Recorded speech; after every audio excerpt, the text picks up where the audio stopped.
Halo teman-teman, balik lagi di seri belajar gambar dari nol. Kita udah belajar banyak hal soal menggambar, tapi selama ini kita baru belajarnya semua itu hitam putih. Nah, di video yang kali ini, aku mau ngasih basic yang paling basic soal mengerti warna.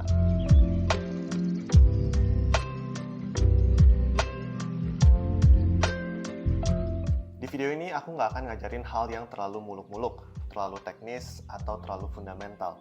Karena menurutku kalau kamu baru belajar soal warna, yang penting itu mencoba dulu dan langsung praktek. Jangan belajar teorinya dulu, terus pelan-pelan mencoba mengaplikasikan teorinya. Karena jujur aja, teori warna itu sangat kompleks dan malah bisa bikin kamu bingung dan males latihan warna. Sebelum kita mulai belajar soal mewarnainya, kita akan bahas dulu tentang beberapa istilah teknis. Di sini kita akan menggunakan roda warna yang namanya R, O, Y, G, B, I, C. Kalian bisa search roda warna ini di Google, lalu tambahkan SEM. Nanti kalian akan keluar art block yang tipenya namanya SEM, dan kalian akan menemukan roda warna ini secara spesifik. Nah, dari sini kita akan menggunakan roda warna ini. Kenapa yang R, O, Y, G, B, I, V? Karena dia itu Meiji-ku Hibiniu. Intinya dia cuma soal warna. Berbeda kayak kalau misalnya RGB atau CMYK, mereka kan ada keperluannya masing-masing. Sementara kalau yang ROYGBIV ini, yang Meiji-ku Hibiniu, ini tuh benar-benar kita cuma ngomongin ya warna in general aja. Nah, di sini kita akan bahas beberapa hal. Yang pertama, terms-nya namanya value. Value itu adalah soal gelap atau terang. Jadi misalnya kayak gini, kalau aku bikin lebih gelap, berarti value-nya makin gelap. Kalau kesini berarti value-nya makin terang. Ingat, ini masih warna yang sama tapi jadi lebih gelap atau lebih terang. Kalau pakai cat tuh kayak ditambahin hitam atau ditambahin putih. Yang kedua mau kita bahas adalah soal temperatur. Jadi, apa itu temperatur? Temperatur.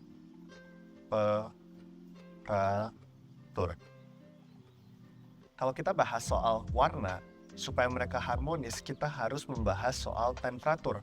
Karena kalau kita coba bikin gelap atau terang, biasanya itu yang membuat warna kita terlihat kotor. Jadi temperatur itu kalau di warna, kita anggap yang warna merah keorenan ini adalah temperatur paling hangat. Dan warna yang biru kehijauan ini adalah temperatur yang paling dingin. Kalau misalnya dia makin menjauh dari warna tersebut, berarti dari yang makin hangat di sini, misalnya jadi ke sini, dia akan menjadi lebih dingin. Sementara kalau yang tadinya awalnya ini paling dingin, kalau dia menjauh, berarti dia akan semakin hangat. Menjauh itu nggak cuma perubahan kanan-kiri seperti ini aja ya, tapi bisa juga berubah misalnya dari warna ini geser ke sini. Dia kan semakin mendekati warna yang hangat dan menjauh dari warna yang dingin. Berarti warna ini adalah warna yang lebih hangat daripada warna ini.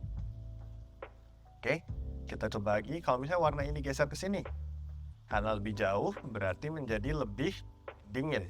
Warna ini lebih dingin daripada warna yang ada di sini. Oke? Nah, perubahan-perubahan ini dipengaruhi beberapa hal. Kalau kayak tadi, perubahannya dari kanan ke kiri, ini berarti warnanya berubah dari oranye jadi kuning atau jadi merah, jadi ungu, dan seterusnya. Itu namanya hue atau W ya. Ini hue shift atau perubahan hue. Sementara kalau dia semakin ke tengah, semakin mendekati abu-abu, berarti yang berubah itu warnanya masih sama, masih merah oranye, tetapi menjadi lebih desaturasi.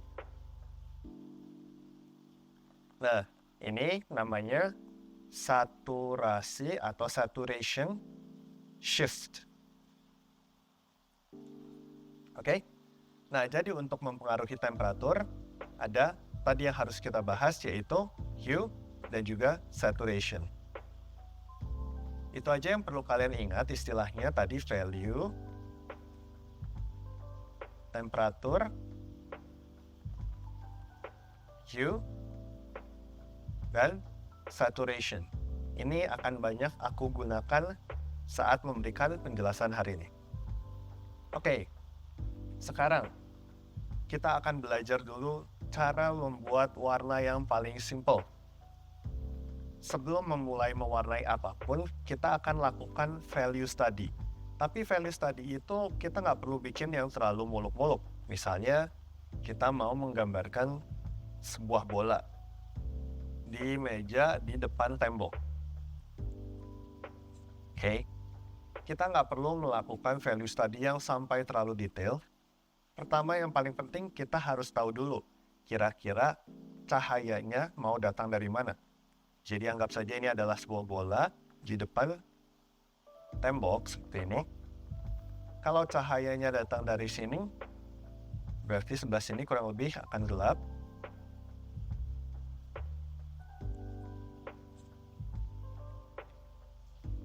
Ya, sebelah sini akan gelap. Lalu dia akan memiliki bayangan di sebelah sini. Mungkin seperti ini ya.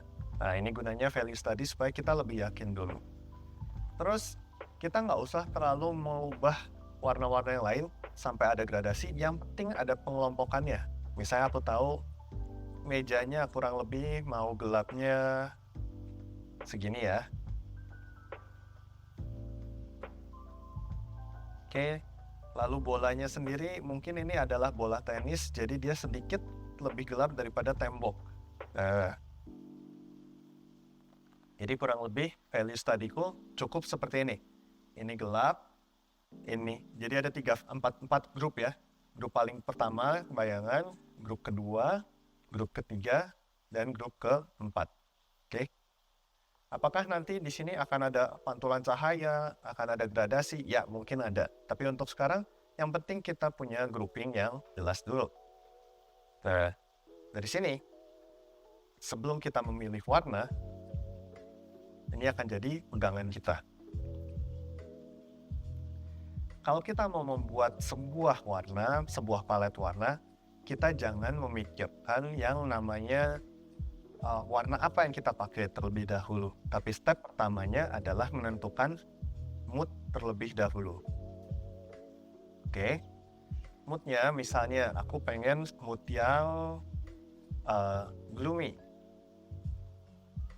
Jadi mood itu harus kata perasaan. Oke, kalau sudah ketemu moodnya, baru kita pilih palet warna. Tapi palet warna di sini bukan palet warna seperti kayak yang kalian lihat biasanya di Pinterest ya, ada kayak warna di sini, warna di sini, warna di sini. Nggak kayak gitu. Di sini kita akan memilih berdasarkan intuisi aja. Untuk pemula ini akan lebih membantu menurutku. Jadi palet warna ini harus ada warna primer, warna supporting, dan warna aksen. Kenapa kita bagi seperti ini? Karena ini yang nanti akan membuat mood kita lebih kuat. Misalnya, aku membuat palet yang gloomy. Mungkin mood paling awalku yang merepresentasikan rasa gloomy itu adalah warna biru. Jadi di sini aku akan memilih warna biru untuk palet primernya. Nah, warna biru ini bukan berarti harus biru yang sama persis kayak di sini. Di sini kita mau membuat supaya warna birunya, tadi kan kita udah pilih yang ini ya. Kita mau membuat supaya si warna biru ini tuh lebih menarik. Misalnya, kita bisa bikin lebih mudah. Kita pisahin dulu ya layernya, supaya tidak bingung. Oke. Nah, misalnya warna biru ini bisa kita buat value-nya lebih muda atau lebih gelap. Oke. Lalu saturasinya bisa kita buat lebih desaturasi atau lebih intens. Mungkin aku cukup suka nih yang dia muda tapi desaturasi warna birunya. Ya, kurang lebih seperti ini.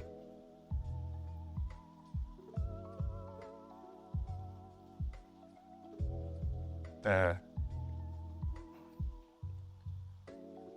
di sini aku nggak menyentuh hue sama sekali. Jadi aku tidak mau merubah karena tadi aku udah tahu aku mau pakai warna biru yang hue-nya ini. Jadi yang aku ubah adalah terang gelapnya dan saturasinya. Kemudian aku akan memilih warna yang mendukung warna biru ini.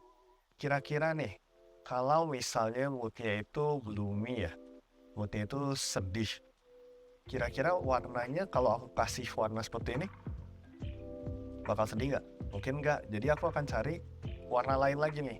Oke, sedih tuh biasanya biru juga atau keunguan ya. Mungkin yang ini. Oke, kita akan pilih. Cobain yang warna ungu ini. Nah, biasanya aku pilih cukup di ujung-ujung nih. Jadi kayak agak berjauhan ya warnanya. Agak kayak ekstrim gitu. Tapi dari sini aku akan adjust lagi. Oke, kira-kira sebenarnya aku tuh pengen warnanya,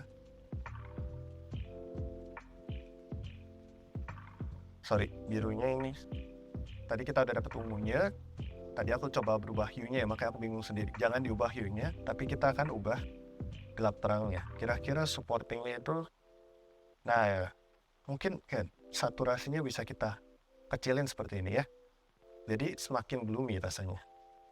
Nah, kalau bisa, si primer sama supporting ini gelapnya jangan hampir sama, tapi kita ubah, kita bedakan. Ya bisa seperti ini atau malah dia lebih gelap. Untukku kayak mau dia lebih gelap. Dan terakhir adalah warna aksen. Aku mikirin, mungkin yang bisa mendukung warna ini adalah warna yang agak hijau kayak gini juga ya, gloomy juga. Tapi kalau aku pilih warna hijau ini kayaknya agak terbatas deh. Aku geser sampai ekstrim dulu. Di sini warna hijaunya. Oke. Baru di warna hijaunya di sini ya. Baru kita ubah-ubah lagi nih.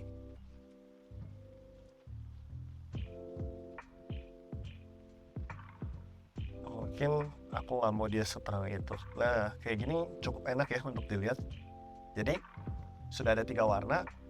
Kebetulan di sini yang paling gelap adalah supporting, yang sedikit lebih gelap adalah primer, dan yang paling terang adalah yang aksen.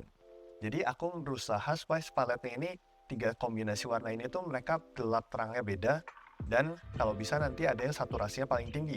Di sini sekarang kurang lebih saturasinya sama semua. Aku mau adjust lagi dulu. Sorry. Nah, kayak gini ya. Aku akan bikin supaya lebih kuat jadinya warnanya. Oke. Sekarang kita akan mencoba menggunakan warna-warna ini, tapi kan masih bingung gimana cara warnanya kalau misalnya kita menggambarkan bola. Tadi kita udah pilih warna-warna 3 ini. Ini aku akan buat sebuah segitiga.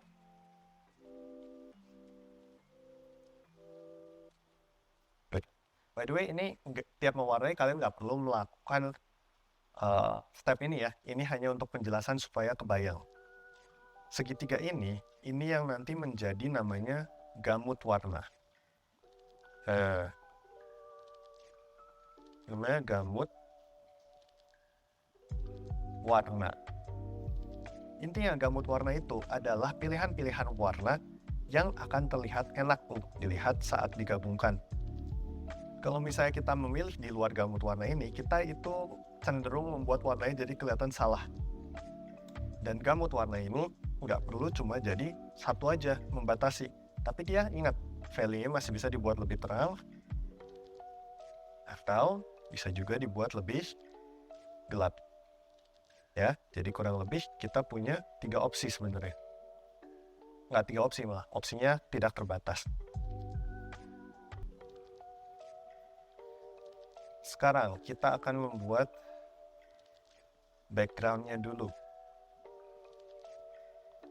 Di sini, background-nya aku akan pilih warna primerku dulu. Oke, seperti ini kurang lebih. Kita bisa buat dia, kalau tadi dari values tadiku, kita bisa buat dia sedikit lebih muda. Ya, bisa juga digeser-geser ini masih boleh. Kurang lebih, jadi seperti ini. Dari sini aku akan membuat layer baru, lalu aku akan clipping mask untuk menggambarkan mejanya. Tadi supporting color-nya ini warnanya ungu ini ya. Kurang lebih mejanya ini ukurannya, proporsi warnanya sebesar supporting color ya. Jadi aku akan taruh di situ. Apakah aku cocok sama warna ini? belum juga, jadi aku akan turunin dikit mungkin warna lokal mejanya seperti ini. Nah, kurang lebih kayak gitulah ya. Mejanya warnanya keunguan. Lalu aku akan buat sebuah layer baru. Di sini aku akan membuat bentuk lingkaran untuk bolanya. Tadi kita di sini mau menggambarkan bola tenis ya. Jadi kita pilih dulu warna bola tenis deh. Warna bola tenis kan seperti ini. Cuma tadi kita udah tahu nih, warna bola tenis yang kita pilih adanya di sini. Sementara gamut warna kita adanya kayak gini ya. Jadi aku akan memilih warna pengganti supaya masih di dalam gamut warna, aku geser kurang lebih ke sini karena ini warna paling dekatnya untuk pengganti. Jadi kurang lebih warna bola tenisnya akan menjadi lebih pupus seperti ini. Oke, kita akan atur sekarang gelap terangnya supaya dia lebih gelap daripada background, tapi lebih terang daripada foreground. Daripada mejanya. Kayaknya yang harus dibuat lebih mudah adalah background-nya dulu. Nah, kurang lebih pilihan warna kita seperti ini. Aku akan gambarin detail bola tenisnya ya. Sorry, ini aku akan alpha lock supaya nggak keluar-keluar. Kurang lebih seperti itu. Apakah kita udah selesai? Belum, masih harus memberikan cahaya dan bayangannya, benar kan? Jadi di sini sekarang kita mau memilih warna cahaya dan warna bayangannya. Kita akan pilih dari sini. Oke, aku sarankan yang temperaturnya agak berseberangan. Jadi misalnya di sini aku kayaknya kepengen dia gloomy, cahayanya kebiruan deh ya, kayak lagi mendung. Jadi step 4, warna cahaya dan bayangan.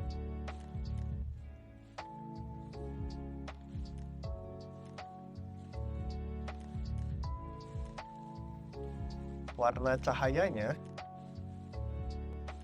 akan warna biru ini pilihanku. Karena biru ini agak dingin dan ya yang ini lebih hangat ya. Aku kayaknya akan memilih seberangnya untuk bayangan. Warna ungu ini. Nah, ini akan kita aplikasikan sekarang. Cahayanya datang dari sebelah sini, warnanya kebiruan. Dan bayangannya. Gambar ini sebenarnya udah agak terang ya. Jadi kita nggak akan memilih warna menambahkan cahaya lagi dulu karena gambarnya udah terang. Kalau gambarnya udah terang, kita sekarang akan menambahkan bayangannya. Jadi aku akan membuat sebuah layer baru di atas layer bola ya. Layer baru. Lalu aku akan clipping mask kepada bolanya. Lalu aku akan memilih mode bayangannya multiply. Terus di sini kayak yang kita udah pelajari di lesson sebelumnya, kita berikan bentuk bayangan besarnya. Nah, kurang lebih seperti ini. Oke. Ini kita akan adjust supaya dia lebih muda atau lebih tua, bebas. Aku kayak mau membuat dia sedikit lebih muda, jadi opacity dari layernya aku geser. Lalu aku akan membuat dia supaya menjadi lebih mirip form shadow dengan membuat pinggiran yang lebih soft dengan brush yang soft dihapus. Kurang lebih seperti itu. Oke. Lalu kita tambahkan bayangan di atas meja. Caranya sama. Di layer yang bawah kita kasih clipping mask. Dengan warna yang tadi kita pakai, kita tambahkan bentuk bayangannya.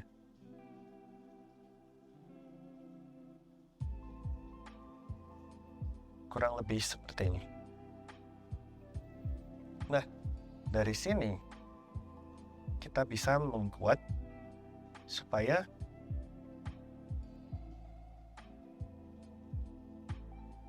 warna si bayangannya ini lebih gelap atau lebih terang. Arahnya sama seperti tadi, kita bisa atur brightness-nya atau kita bisa atur opacity-nya. Ya. Aku rasa kalau melihat tadi ini, aku pengen dia menjadi lebih gelap. Kurang lebih jadinya seperti ini. Lalu, tadi kan sudah ada warna cahayanya. kita sekarang akan mengconsider warna bola yang hijau tadi ya. Di sini, kalau misalnya kena warna ini bakal jadi seperti apa sih? Jadi kurang lebih kita akan mencampur warna loh ini. Kalau secara tradisional, kamu mencampur warna, nah, kamu memang gak bisa ya, kayak ngasih warna, kayak misalnya kayak dipilih, atau misalnya kayak tadi ya, warna cahayanya warna yang kebiruan kan, warna ini, gak bisa tuh kalau tradisional, kamu bikin layer baru di atasnya, terus kamu matiin supaya kamu bisa, oh ternyata warnanya jadi seperti ini. Jadi kalau secara tradisional, kamu mau mencampur warna, kamu harus paham. Tadi, warna bolanya itu di sini. Ini warna bolanya. Lalu warna cahayanya kurang lebih di sini. Kalau dicampur, kamu tinggal tarik garis. Lalu campurannya ada di daerah-daerah sini. Pilih aja salah satu warna dari sini yang paling cocok menurutmu. Ya. Jadi sebenarnya warna bolanya tadi kita bisa pilih dari sini dicampur sama warna ini, jadi kurang lebih ada di sini. Kita bisa ubah lagi bolanya warnanya jadi lebih gelap. Dan kita bisa terus rasa ya, jadi bolanya tuh kayak lebih kena cahaya yang kebiruan gitu. Atau bisa juga cara gampang ya, kalau di digital, kamu pilih warna ini, kamu taruh di atasnya, kamu fill, kamu lakukan opacity-nya diturunin misalnya, atau dengan mode overlay atau soft light untuk merubah warnanya. Bisa dilihat ya perubahan warnanya saat menggunakan mode soft light. Mejanya juga sama, kalau kita mau mejanya lebih terpengaruh lagi sama cahaya, taruh di atasnya mode overlay,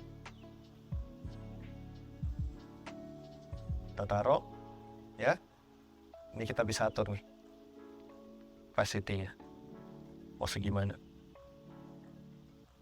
Bisa juga pakai soft light. Kalian lihat kira-kira lebih cocok yang mana buat kalian. Jadi tadi kita udah menambahkan bayangan dan cahaya. Sekarang sedikit teknik rendering. Ini bolanya ada bagian yang kotor. Aku benerin dulu ya.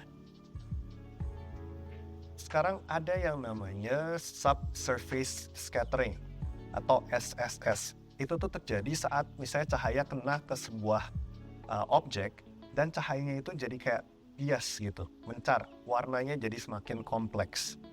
Nah, di sini kita udah tahu bayangannya tadi warnanya ini ya, warna ungu. Cahayanya warna biru ini.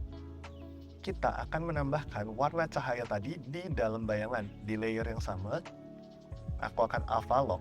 Biasanya subsurface scattering ini bakal terlihat di bagian-bagian yang transparan atau di perbatasan cahaya dan bayangan. Jadi seperti ini. Bayangannya aku kasih perbatasannya warna biru cahaya tadi supaya semakin terlihat ada scatteringnya, jadi lebih dinamis warnanya.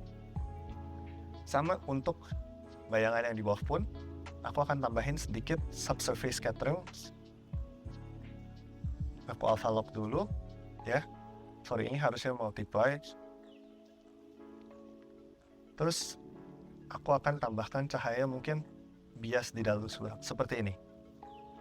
Bisa juga sedikit di ujung-ujungnya seperti ini. Bisa dilihat ya, warnanya jadi sedikit lebih hidup. Udah gitu, kita juga bisa menambahkan pantulan cahaya. Jadi mejanya kan warna ungu. Warna ungu ini akan terpantul ke dalam bayangan bola. Jadi warna ungu ini kita bisa buat sebagai soft light. Kita tambahkan ke bayangan bolanya sedikit banget, lihat deh, hampir kayak nggak kelihatan ya, malah kelihatan nggak beda, dikit banget ya. Jangan sampai dia menjadi terlalu terang. Kalau mau bisa nih kita kasih yang hard light tuh, jadinya seperti itu. Tapi aku sih lebih suka pakai soft light aja. Bisa juga kalau kamu masukin langsung ke dalam bayangannya di layer yang sama seperti itu. Tapi aku sih suka pakai soft light seperti ini. Mungkin aku akan bikin dia malah lebih mudah sedikit lagi. Ya. Lalu warna dari backgroundnya juga akan terpantul ke bayangan sebelah sini. Ini kita bisa tambahin juga nih. Ya, lebih mudah sedikit aja. Nggak usah terlalu banyak.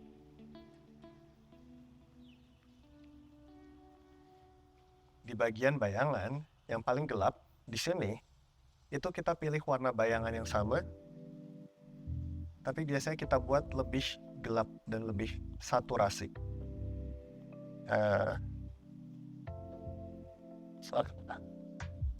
Kayaknya bikin layer baru ya, biar jelas. Kurang lebih seperti ini. Kerasa ya, jadi gambar kita sekarang lebih hidup.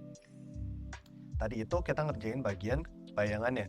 Gimana kalau kita masuk ke bagian yang terang? Jadi tadi kita udah punya backgroundnya seperti ini. Di bagian meja, kita bisa atur. Kalau cahaya dari kanan, berarti semakin ke kanan akan semakin membiru ya mejanya. Nah ini kita bikin supaya seakan-akan ada soft light. Soft light lagi. Dengan warna cahayanya. Ya. Aku akan bikin lebih mudah sedikit. Ini bisa kita atur supaya nggak terlalu berlebihan. Dikit banget perubahannya. Ya. Di background pun akan sama. Backgroundnya ini akan kena soft light juga, atau bisa overlay bebas, atau bisa add. Aku akan pakai add di sini. Nah, supaya nggak terlalu berlebihan. Jadi, gambar kita sekarang membuat sebuah bola yang terlihat glowing dengan pilihan-pilihan warna yang di awal tadi. Kalau kita udah seperti ini, sebenarnya kita bisa mati-matiin nih layernya. Jadi, layer bayangannya aku matiin ya, misalnya kayak gini. Layer pencahayaannya juga aku matiin. Ini kita grup jadi yang baru aja ya. Kalau tadi nyala semua seperti ini, kita duplikat dulu. Geser jadi grup yang baru. Nah, di gambar yang ini, kita akan matiin pencahayaannya. Terus, jadi sekarang dia benar-benar seperti pada semula kala. Sekarang kalau kita mau membuat dia scene-nya menjadi lebih gelap, misalnya dengan lighting yang berbeda lagi. Aku mau pilih sekarang bayangannya warna ini. Ini bayangannya. Dan cahayanya sekarang warnanya yang aksen ini. Cahayanya. Oke. Mungkin dia lagi malam-malam lalu kena lampu neon. Kita bisa lakukan hal yang sama sekarang. Kita berikan dulu bayangannya. Kalau malam berarti kan semuanya di dalam bayangan. Jebret. Kita kasih. Ganti jadi modenya multiply. Hal yang sama kita lakukan ke bolanya. Flipping mask. Fill. Ubah mode menjadi multiply. Kurang lebih seperti ini. Kita bisa bikin mungkin yang ini sedikit lebih terang bayangannya. Atau lebih gelap. Bebas. Backgroundnya mungkin bayangannya aku pengen lebih jangan terlalu biru lah ya. Nah, lebih kayak gini nih. Kita atur-atur dikit, dapat kurang lebih seperti ini. Terus kalau tadi kita nambahin bayangan ya di sini, sekarang di sini kita akan nambahin pencahayaan. Alright. Nah, pencahayaan ini kalau mau yang dramatis kita bisa pilih linear dodge atau add. Di semua aplikasi namanya kurang lebih sama. Kita pilih warna cahayanya, lalu dengan brush yang hard dulu, jangan yang terlalu soft. Kita pikirin, nah misalnya bayangannya itu rim lighting. Ini warnanya kan ini, aku bisa geser supaya lebih jelas. Bisa kalian lihat warnanya ini terlalu terang misalnya. Oke, kita atur jadi seperti ini. Ya kan? Terus tadi aku bilang di bagian perbatasan cahaya dan bayangan biasanya warna cahayanya makin kuat ya karena ada subsurface scattering. Jadi ini warnanya tadi kita pilih sini, aku akan geser ke sini. Aku akan tambahin. Jadi semakin saturasi dia. Baru aku akan soften. Sorry.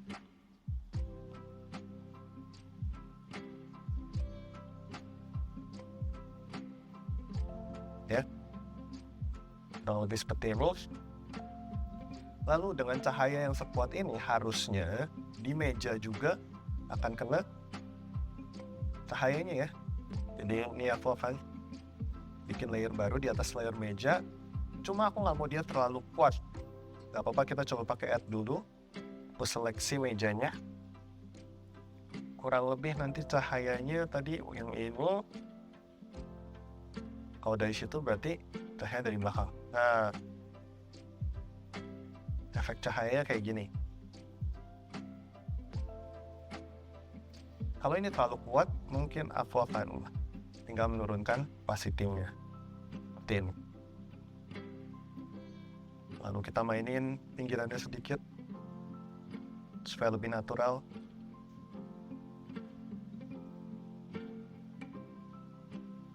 Ya, kita gradasiin sedikit juga. Lalu background-nya juga harusnya sedikit terkena cahaya yang sama. Gunakan mode yang sama lagi. Nah, background-nya ini mungkin bias-bias aja ya. Aku akan kasih soft light seperti ini. Ini aku tahu dari mana yang bias, yang mana yang hard dari belajar latihan observasi. Jadi dari dasar gambar yang sama, kita sekarang bisa membuat dua tipe lighting yang berbeda. Kalau mau nanti palet warnanya diubah, bisa juga tinggal pilih warna cahaya dan bayangan yang lain lagi. Terus kayak tadi, sama kita akan tambahkan nih, misalnya sedikit ada pantulan. Aku tambahin soft light ya. Soft light mejanya agak unguan abu gitu warnanya. Kayak gini mungkin. Pantulannya di bawah. Lalu kalau di atas ada pantulan dari tembok ungu ke biru, biru ke abuan seperti ini. Tipis aja kayaknya. Kurang lebih gambarnya jadi seperti ini. Oke? Nah, ini prinsip paling dasar dari mewarnai. Ya tadi kita bisa lihat objeknya ini simple, cuma bola, tembok, dan meja. Bayangin kalau ini udah menjadi karakter atau udah menjadi scene yang lebih full, sebenarnya prinsipnya akan sama juga. Yaitu misalnya karakternya ini kulitnya, ini rambutnya, ini pakaiannya, atau ini sebenarnya adalah rumah, ini adalah langit, ini adalah tanah. Prinsipnya masih sama. Gimana? Kalian lebih suka video yang dijelasin seperti kuliah kayak gini atau yang pakai diagram yang lebih pendek? Video yang kayak gini kelemahannya videonya emang jadi lebih panjang sih, tapi mungkin penjelasannya lebih natural. Jadi kasih tahu di kolom komentar kalian suka yang mana. Kalau videonya bermanfaat, jangan lupa like, subscribe, dan komen supaya semakin banyak orang yang bisa menemukan video ini dan belajar dari playlist gratis ini. Trik yang aku kasih ini nggak bisa mengatasi semua keperluan kalian soal warna. Itu merupakan hal yang cukup kompleks dan lebih dalam. Jadi kalau dari belajar playlist gratis ini, kalian jadi semakin serius, kalian pengen belajar lebih dalam, kalian boleh cek ilustrasi.com dan lihat ada kelas-kelas apa yang cocok untuk jenjang kalian. Aku mau ngingetin sekali lagi, kalau kalian mau ngikutin kelasnya, jangan ambil kelas karena FOMO atau karena merasa, kelas ini adalah penyelamat, aku harus ambil ini, kalau enggak, aku nggak bisa belajar. Kamu nggak usah mikir kayak gitu, kamu bisa belajar dari banyak banget resource, ada yang di luar sana kamu bisa tanya, bisa lihat di video orang lain. Aku memang udah bikin kelas-kelasku supaya accessible, semuanya lengkap, dari yang paling gampang seperti ini, sampai yang lebih detail, sampai yang detail dan intensif banget. Jadi ingat sekali lagi, jangan ikutan kelasnya karena FOMO, tapi benar-benar kalian pelajari dulu silabus kelas kita, apakah itu sesuatu yang kalian perlukan atau enggak. Seperti biasa, semoga videonya bermanfaat. Sampai jumpa di video berikutnya 2 minggu lagi.